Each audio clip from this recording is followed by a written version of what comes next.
జగద్గురు ఆదిశంకరాచార్యుని ఆధ్యాత్మిక బోధలు ఆచరించి జీవితాలను ధన్యతగా గావించుకోవాలని వెంజమూరి అలివేలు మంగ కోరారు.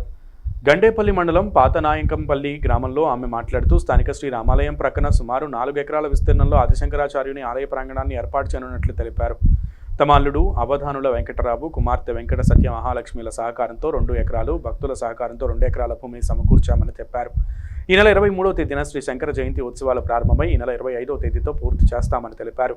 ప్రతిరోజు పార్థవ లింగానికి ప్రత్యేక రుద్రాభిషేక పూజలు చేశామని, లోక సంక్షేమం కోసం శంకరుని దివ్య ఆశీస్సులు అందరిపై ఉండాలనే లక్ష్యంతో గ్రామస్తుల సహకారంతో నిర్వాహకురాలు అలివేలు మంగ ఈ 3 రోజుల ఉత్సవాలను నిర్వహించడం జరిగిందని ఋత్వికులు గరిమెళ్ల పవన్ కుమార్ శర్మ తెలిపారు.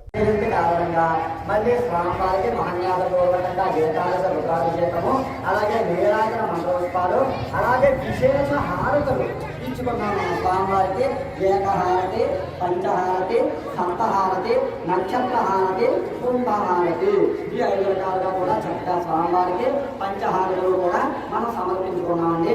మహానివేదన అయింది. సాయంత్రం మళ్ళీ అందరూ కూడా ముత్తైదులు నిన్నట్లాగే వచ్చినట్టయితే చక్కగా లలితాదాస్నామం చదువుకుని మళ్ళీ కుంకుమార్చన చేసుకుని నీరాజన మంత్ర పుష్పాలు కార్యక్రమాలన్నీ కూడా స్వామివారికి సమర్పించి దర్బారు సేవ అంటారు. అంటే నిన్న సాయంత్రం గాన సేవ, గీత సేవ ఇవన్నీ కూడా చేసుకున్నాం మనం.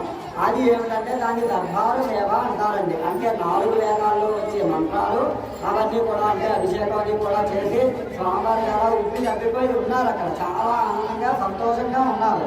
ఆయన కూర్చోబెట్టి చక్కగా 4 వేదాల్లో ఉన్న మంత్రాలు స్వామివారికి వినిపించి శాంతింపజేసామన్నమాట. అవన్నీ కూడా శాంతి మంత్రాలు, అందుకే శాంతింపజేసాము. చక్కగా పాటలు పాడాము, అన్నీ కూడా స్వామివారికి సమర్పించాము. అలాగే ఈరోజు కూడా సాయంత్రం అలాగే లలితా సహస్రనామ పారాయణ, కుంకుమార్చన, దర్బారు సేవ అంటే చతుర్వేద పారాయణ స్వచ్ఛ అన్నమాట.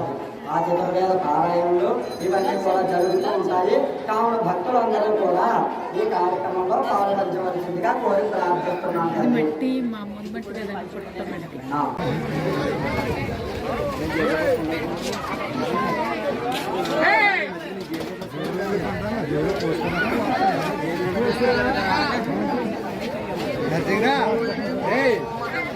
అన్నం నిన్న దగ్గర తీసుకెళ్ళి అన్నం తీసుకురా.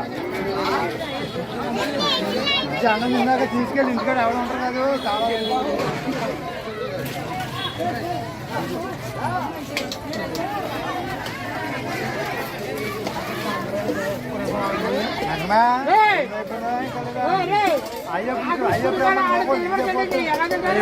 అయ్యప్ప